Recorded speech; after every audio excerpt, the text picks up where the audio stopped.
There we are. I am ever so sorry. We have had just an awful start to the morning. But hopefully the ladies will join me. And we can go live. Hello, welcome to the panel. My name is Victoria Dioh. I, Rochelle Gilburn, and Elizabeth Carly Leonard. So they should see me soon. We're not going to be on for long, but we thought we would start the conversation. Let's just see. Excuse me. They should be able to see me soon. Yep, I'm on. Great. Okay, bring them on video. Oh no. Don't bring EJ on. Don't bring EJ on. Don't bring EJ on. EJ's watching. EJ's not well. EJ's not well. So just come on, ladies. Let's see. Let's see who else is coming. So we should have Elizabeth and we should have Rochelle. So I will let them know that I'm on. Anyway, today we are talking about women and shame. And EJ actually brought this up. EJ mentioned this in one of her talks the other day. I think she was posting online. If you are not following EJ, then you need to go and follow her because she is sensational at writing. And I just love the topics that she brings up. And I said, oh my God, that'd be a really good one to watch. So it's a shame that EJ is not, what's the word? She's not well, bless her. I've given her a bit of a remedy, but I'm just hoping that the other ladies can see me so that they can come on. I know that Rochelle has got a hard finish because obviously we're running our businesses as well as doing this as well. But it's more about just bringing awareness, especially to the woman out there, but also bringing awareness to different topics that maybe people just aren't talking about. Anyway, let's see. I'm just going to keep on just trying. So we're going to be talking about shame. And if there's other topics that you think, oh my God, I wish you guys could cover this, then please let us know. It's always intriguing. I mean, all these topics are topics that we have touched on before, but maybe, or people have touched on before, but maybe we've not gone into depth. And even this, the shame of a woman, I think we need to touch on it even longer. Unfortunately, we don't have that much. But what I will do is, whilst Rochelle, I know, needs to run off, bless her, and because of tech issues, it means that it'll just be a shorter thing. Let's see who is here. Brilliant. I can see people here. So I can see Carly. So she's here. So we just need to find Rochelle in her space and what have you. And also, can you say hello to us as well? Let us know that you are here. Hi. Hello, my gorgeous. How are you? I'm good, thank you. Looks like we got this sorted. Rochelle, I'm so sorry and stuff. Like literally, my phone would not work at all. It was just really weird. And I'm bringing in Rochelle now. EJ, I'm not going to bring you on, okay? Hello. So you just rest your voice. Hello, ladies. I nearly rejected you then. Did you? Oh, that's not new, is it? It's like it's not new. Can you hear me okay? Mm-hmm. Yes. Okay. I can barely hear you, but I'm assuming that it must be I'm not even going to question it. I'm just going to carry on and what have you. So I know we don't have long, so I'm going to go to Rochelle first because I think you need to drop off sooner rather than later. Yeah. Shame of a woman, talk to me. What are your thoughts? Shame of a woman. So I think for me, being a mum and being in business, this is one that's played out quite a lot in my life. When I started my business, people were often saying things like, "Oh, you should be staying at home with the kids. Why are you setting up a business? Why are you going out to work? Why are you going away on like training weekends and things like that?" And there's definitely like a lot of guilt surrounding that, and I think people do put shame on women for not wanting to do that, not wanting to be the stereotypical stay at home mum.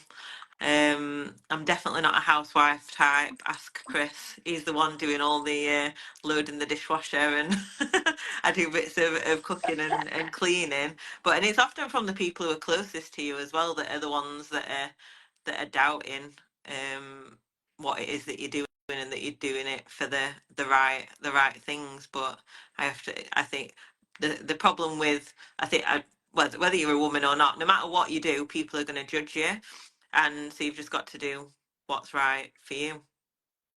Yeah. So, and that, do you know what really annoys me though?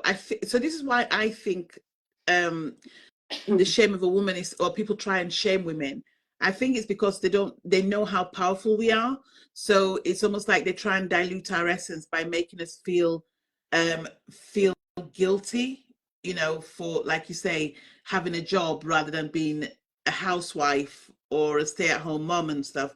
I think it's that whole intentional, well, we'll knock you down and hopefully you never get back up again because they just know how amazing we are. That's my thoughts. What do you think, Elizabeth? I think there is a lot of truth there, definitely, because I think it's the shoulds of society, isn't it? You should do this, and if you don't do that, then shame, shame, shame. And I think from a very young age we are almost conditioned to follow this life path of go to school, go to university, get a job, meet a partner, get married, get a house, get a dog, pop out 2.5 kids, and the gates to joy will open. And I believed that for the longest time. And then when said gates did not open to me, that's when I completely turned my life upside down and pivoted in every sense of the word.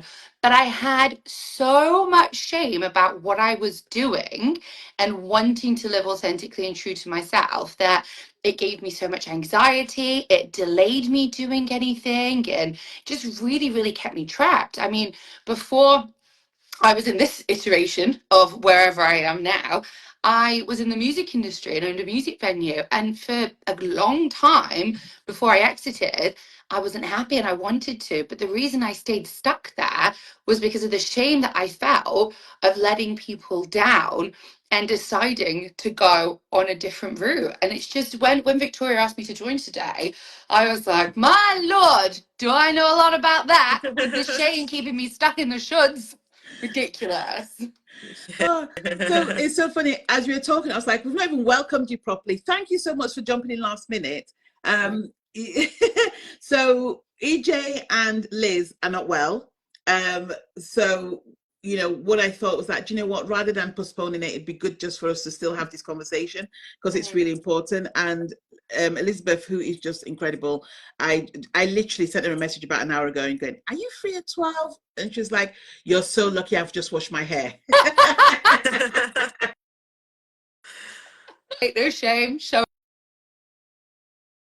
up. I was like, oh, this sounds fun. I love yapping. So any opportunity I have, I'm there. Which is fantastic. Yeah. Oh, she's frozen. Oh, she has. Right. Honestly, we're rife with technical difficulties today, aren't we? I don't even know what We are. day it is. I was going to say it's Wednesday, but it's not Wednesday. It's Thursday. Today's going not so well in terms of technology. Oh, I reckon Mercury's either in retrograde or the moon is up to something. Yeah. It's always something. There's Well, always I've a heard planet all the contributing. planets have been aligning, haven't they? Was that on Saturday night when something was happening with the planets and they were all lining up? Yeah, on Friday. On Yeah. Friday it was. But whilst waiting for Yeah. Victoria to come, this is so, oh my God, this You is probably can ridiculous. hear us. So what I was going to say, actually, an interesting thing about what you were just saying then about like you've just washed your hair and like as a woman, like I don't tend to wear makeup in general everyday to day life. I might wear it on a night out and things like that. But I think there's often that feeling like people will cast shame on you for like the way that you look. And should I feel shameful about my weight? Should I feel shameful about like the way I'm appearing as a business toner like pretty much every day. I'm just wearing a tracksuit, but I'm just trying to own that and be the person that I want to be, regardless of what other people are thinking and other people's opinions. But at the same time, I am a massive people pleaser, and I do always worry about what people think of me. And there's a lot of that like shame build that you can let it build up inside of you, can't you? And But I think that is an inherent thing. I'm not saying it doesn't necessarily happen to men, but I think women, especially women of our generation, it is something that is instilled in us from such a young age. You know, if you don't eat enough, you're too skinny, you're labeled as anorexic. If you eat too much, you're fat shamed and you're obese. If you wear a skirt that's too short, you're a slut. If you wear one that's too long, you're a prude. If you're not dating a boy, you're a spinster. But if you're out there dating several, you're an absolute hoe. It's one of those things that you just cannot win. And the only triumph you can have over this is just recognizing that and going, okay, well, which buckets of life do I want to fall into? And I'm going to unapologetically own that. And I mean, I think for me, being caviar as well, I think the whole like fat shaming thing was a huge thing for me because when I was younger, I was very slim. I was a size 6 to 8. I was in the modeling world. And then I catapulted out of that and recovered from my eating disorder and went into the music industry. But with the music industry, you know, you're eating a lot of junk food because you're always on the road or at a show, you're drinking beer. So I ballooned quite quickly, but I was mostly comfortable with that because the way in which I looked didn't matter anymore being in the music industry. And in fact, I deliberately tried to make myself less pretty so I would fit in more and be less intimidating to the girlfriends of the bands that I was working with. So then the shame's on the flip side of like, oh, I needed to really dull myself down. And there was just this absolute clusterfuck of a storm that just really came to a head a few years ago when I was having lunch out in Italy with some of my family and like their friends, and I was in my bikini and I was in a point where I was finally feeling like really body positive and really confident and like, yeah, I'm a size 16, like, yeah, I got jiggly bits, yeah, I'm gonna own it. And then as we were finishing lunch, someone in my family, I won't name names, but someone in my family then went to me, oh, do you want to finish this? As in, they were insinuating that because I was bigger, I was still hungry. They said, oh, you must still be hungry. Do you want to finish this? And that happened repeatedly wow. until I just snapped and went, can you please stop food shaming me? Yeah, I'm bigger. Because they would say things like, oh, you can't be hungry again, and get me not to eat when I was hungry, but then try and overfeed me when I wasn't hungry. And it's like, I snapped and went, stop food shaming me. I'm going to eat when I'm hungry.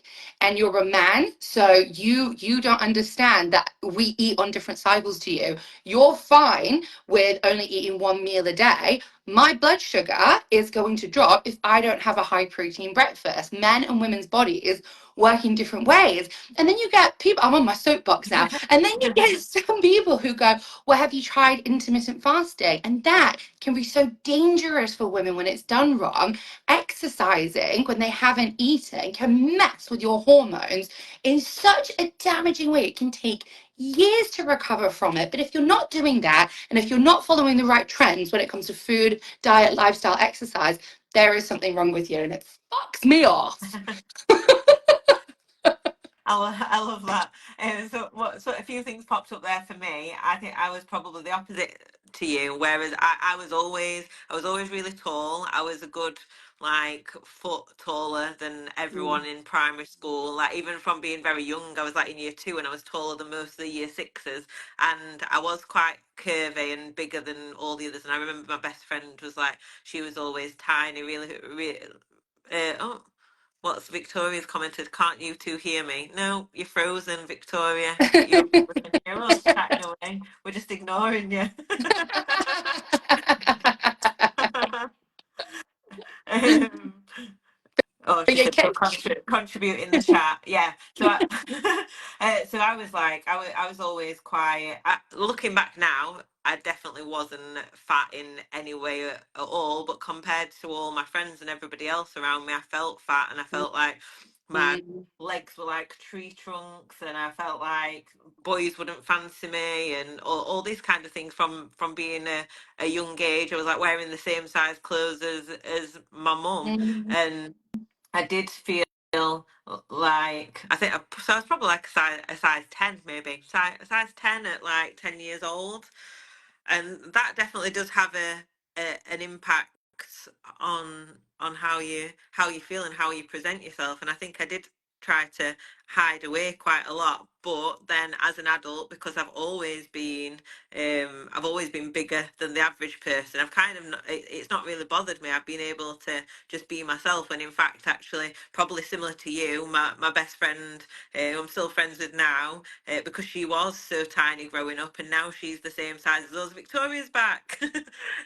Now she's a similar. Now she's like a size 16, and she's much more self-conscious of it because she never used to be that size, and people don't necessarily notice it in me because this is how I've always appeared. But to people who've gone from being a certain size to putting on weight, and then are either shamed for it, or they'll say things like, "Oh, you look much better with the weight on your face." And in fact, to be fair, my family are very much like that. They'll say things like, if I have lost a bit of weight, they'll say, "Oh, your arms are looking really skinny," or like, "No, we can't hear you, Victoria." The worst thing for me is when you see someone you haven't seen in a while and they go, "Oh, you're looking great. Have you lost some weight?" Yeah. And I'll go, "No, thanks. I'm just healthy." But why is that such a connotation of health and not health and good and bad? Like, no one ever rocks up and goes, "You filled out a bit. You're looking." Actually, no. I tell a lie. When I was over at my other house for Christmas, he was quite skinny before because he was just overworking and not being fed properly until he moved in with me. But when we went back for Christmas, his grandparents said to him, "You know what, you've really filled out a bit." And for him, he kind of like closed up and was like, "Oh God, like my jeans are tight. Is that a bad thing?" They went, "You're just looking really healthy."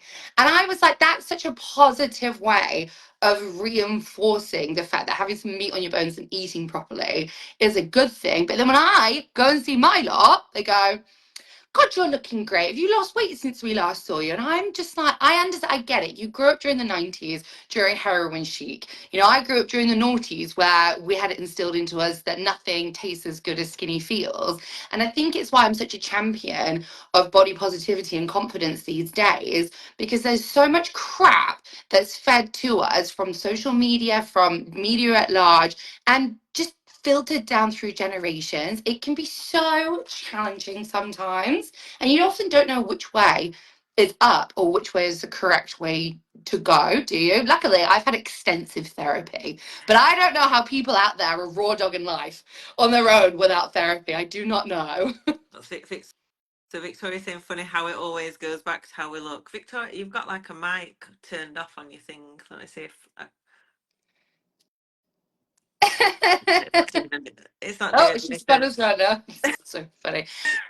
I think that's another interesting thing when it comes to shaming your success with your own work and your life as well. And again, for me, honestly, it sounds like I'm bitching about my family, but I think those closest to us are the ones that have the biggest impact on us. But even when I was in my 20s, and I owned a music venue and I had a team of 15 who I employed, members of my family would still ask me when I was getting a real job. Yeah. Like what I was doing wasn't important enough. And then when I decided to move to London and pursue content creation, again, people were saying, "Well, have you got enough money? Are you sure that's a good idea?" And again, it's trying to put that shame on us to get us back in the shit. I mean, have you ever had that when it comes to your business and career? Yeah, it's like you're almost not living up to their expectations. Everybody has their own expectations of what success would look like, and I think a lot of people have expected that. Victoria's talking. A woman at church in Africa once told me how. Oh wow, how big I was. By the time I'd finished responding, she now walks on eggshells around me. Yes. Well done, Victoria. Good for you. Because that's it. Yeah, actually go, what does it even matter to you? Like, it's not like I am stopping you from living your life or doing what you're doing. So what does the way I look or the way anyone else look matter to them? And I am constantly drumming it into my family, because it sounds like our families are quite similar, Elizabeth, where they just there's just a lot of, I think it's inherited through the years, the shame. It's sort of very old fashioned, isn't it? But yeah, in my business, I've definitely, they've not told me to get a proper job. I think they, like, my mum works for me, my sister works for me, but I've almost got an internal, I don't know if I'd call it shame, but like I feel like I'm responsible, and if anything was to happen where I couldn't employ them anymore, or if I had to stop running my business, I would feel like a deep shame, which would probably be like unnecessary, as long as I'd done everything in my capabilities to keep that going. So I think sometimes we can be guilty of just casting that shame on ourselves too much when it's unnecessary. Yeah. Right. Yeah, Victoria says I've got to leave now. So I have, thank you. I have got to make a phone call. Right. It's I been could have lovely spoken chatting to about this you. all day long. So I hope to see you soon so we can Uh, carry on this conversation. And then Victoria's I will saying come something back. like she's I'll going to come come back, back on. Victoria. Okay, right. Have a great day, everyone. Thanks. Okay, Bye. we'll be back in 2 minutes, everybody. Back live in the group. Right, so that was interesting. As I said, we're having tech issues, but there's still interesting conversations there, which I really believe you should go and watch. So go and watch the second video. I'm actually going to delete the first one. So the one with Rochelle and Elizabeth, go on and listen to them. Oh, there she is. She's coming on. She's coming on. But yeah, so go back on. But interesting conversation there. Isn't it funny how it always moves over to weight, and how it's other people telling us, hello, my love. Hello. Hi. I'm so sorry about that. I literally, when like somebody tried calling me, and then I couldn't speak anymore. I was blocked left, right, and center. Well, it's a good job you had two absolute chatterboxes. Also, me, who can quite happily go off on a soapbox about these things. I think Well, Rochelle asked once me I like figured out one that I small wasn't going to be thing. part of the conversation, I was like, do you know what? That's cool. That's cool. And you guys are doing so well anyway. So obviously we're not going to stay on much longer, but I just wanted to wrap up and stuff, because I didn't want you to finish halfway through and what have you. So, I mean, as one thing that I love about yourself, Elizabeth, is that you, as you said before, you do promote self-confidence. And, you know, I'm definitely more bigger than you, but I don't take any prisoners. I dress unapologetically Yeah. when I go out and stuff, and I know you do as well. What advice, if there were 3 points of maybe bits of advice that you could give women who feel that shame? Because I think we feel shame in different things, whether it's the way we look, whether it's how we're doing things, you know.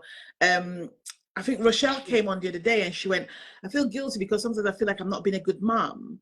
And she's an amazing mom, you know, but who's to say somebody else isn't a great mom? Like, we've all got different mothering skills, if that makes sense, and stuff. So what 3 tips would you give around shame for women? I think the important thing that I learned and that I would like to pass on to everybody out there is, I think shame comes from a place inside us when we believe that we are not meeting up to some kind of expectations. And that's often because somebody else has put what their vision of success looks like onto us. And we've then internalized that.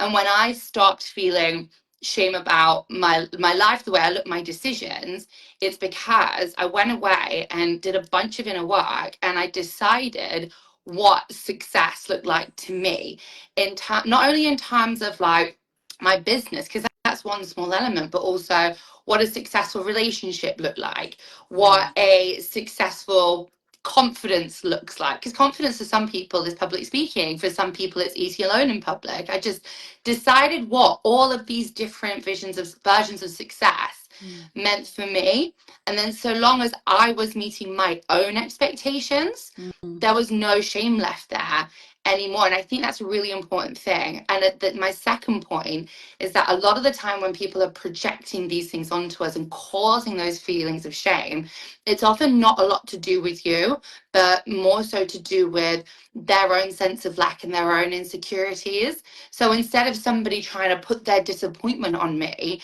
I do my best to try and understand their perspective and then communicate with them and say, well, that's what that means to you, but it means this to me instead. And I think that helps you sit in your power a lot more. And then the third thing will probably be that we are literally morsels on a spinning rock going around another spinning rock, probably going to bump into a third spinning rock in the future. So at the end of the day, it's not that deep. And if it makes you happy, then it doesn't have to make sense to anybody else, you know? Yeah, I like that. It's funny because I feel so. I remember years ago seeing an older woman who I knew used to be very vibrant, lose her confidence just by going into a shop on her own. And I was like, well, just go to the shop. And she was like, I'd rather you come with me. And I'm like, why? And it's that whole thing where, as women, especially the older we get, we lose confidence. You know, there is something there where your confidence just isn't your own anymore. And I'll tell you why. As somebody, so I'll be 52 this year. I can't believe it. And stuff. I'll be 52 this year. But one thing that I have noticed is your body changes. So you know, I always thought I was big, and now I go, okay, now I'm big. I never, I always thought I was big, and then I look at myself, I'm like, you weren't anything. Like literally, you were 16 to 22, and you could range between them and stuff. And it's like, nah, now you're big. But also, there's the element of perimenopause where you know, and I've seen friends who have been suicidal because of the perimenopause and stuff, and then on top of that you're being judged and everything else. So I would say to a woman that once you start feeling shame, first and foremost, like Elizabeth has said, realize that it's about them, not about you. But also, you know, get yourself checked hormonally, because sometimes it's nothing to do with it's nothing to do with your mind. It's having to do with the hormones and what they do to your mind. Your hormones can trick you severely. I agree. I started my period yesterday, and up until that point, I had convinced myself that I was terrible at my job. All of my clients hated me, and my face was so puffy that I must look horrendous. Yeah. And then my period started, I went, I'm not terrible at my job, and the world isn't ending, and that's why I'm puffy today. And then my boyfriend went, do you want some chocolate? Oh, yes, I do. Isn't it funny though that it's always the day of the period? Or so for me, sometimes I'll just, it's almost like a robot has gone inside my body, and I'll go to Aldi, because Aldi sell cheaper chocolate of the top brands. That's a tip. And it's like a robot has gone into my body, and I'll go over to Aldi and I'll get like a Twix version of an Aldi version of Twix.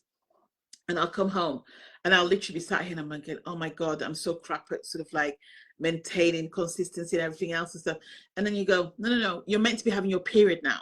And perimenopause wise, there are months where you miss your period, there are months where you have a period. So you never know whether you're coming or going. But then all it takes is for somebody to go, well, you know, you're not managing your food properly, or you know what I mean? And whilst they may have all the right intentions in the world, shaming, if shaming is the result of it, it's not it.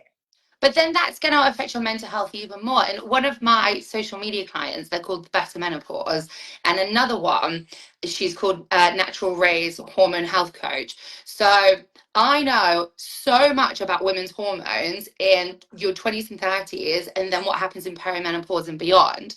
And the way in which people hate on women for doing certain things and acting in certain ways is horrendous, because what we don't know, and I wish they taught this in schools, and I'm so on my soapbox about this these days, is that the cravings that we often have is our body trying to tell us something, and it's not a lack of willpower. The gut brain connection is something that will overpower even the strongest minded person.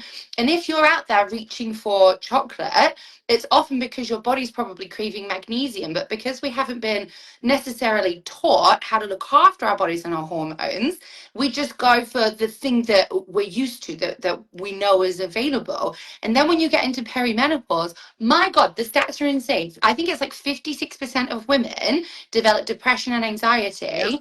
And even though they go to their doctors, it's Yep. untreated because they say, oh, it's just part of the menopause, so therefore you should put up with it. But why should you just put up with it? There are so many amazing things that you can do to help yourself, but the help starts when the shame stops. I like that. The help starts when the shame. I like that. And so God, we need to wrap up. But yeah, I mean, I'm listening to this and I'm going, yes, because first and foremost, as a woman, because we're not educated about it and people roll their eyes. I mean, it's getting better now. Yeah. But I was saying to my niece a few weeks ago, who's in her 30s, I was like, please read about the menopause. Please read about it, because I promise you it will come like a shock. So how can I, who doesn't know what's going on with my body, expect a man, I don't care how long you've been at school for, a man who's a doctor telling me what to do about perimenopause? You've never experienced it. And I promise you, this is what perimenopause did to me. At one point, I thought I was going mad. My body wouldn't function. So I'm only just starting to talk about it a lot more, and I'm going to talk about a lot more on my YouTube channel. But I started to forget things. Yeah. So I started getting brain fog.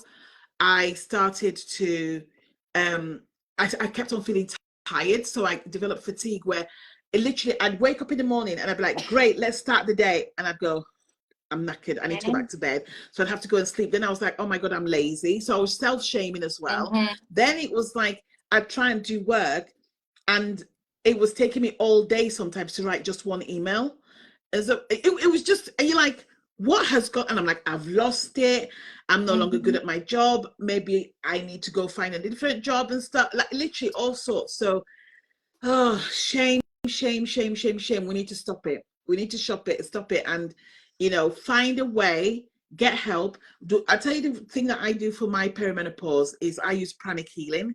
So as a Pranic healer, I've had to start self-healing, and also people come to me as well for that. And I promise you, I went to it when I started having hot flushes, because I was like, I can't deal with this anymore. No. I like, the hot flushes were it. I was like, that I cannot cope with. So I started doing Pranic Healing, and it's worked a wonder.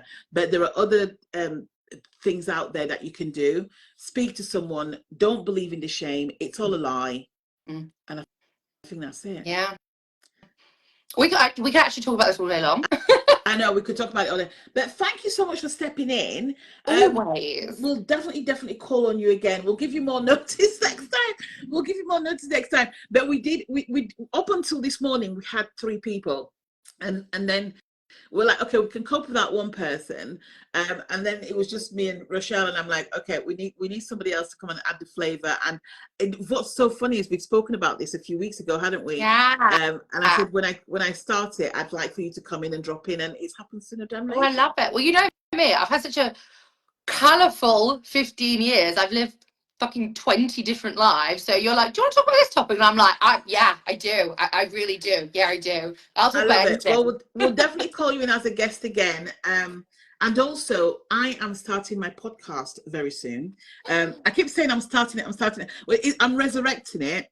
And it's changing its name. I thought I had the name until about a week and a half ago. And I was like, oh my God, that's not the name of the podcast. So I will let you know and I'll send you an invite because I can't wait to have you on.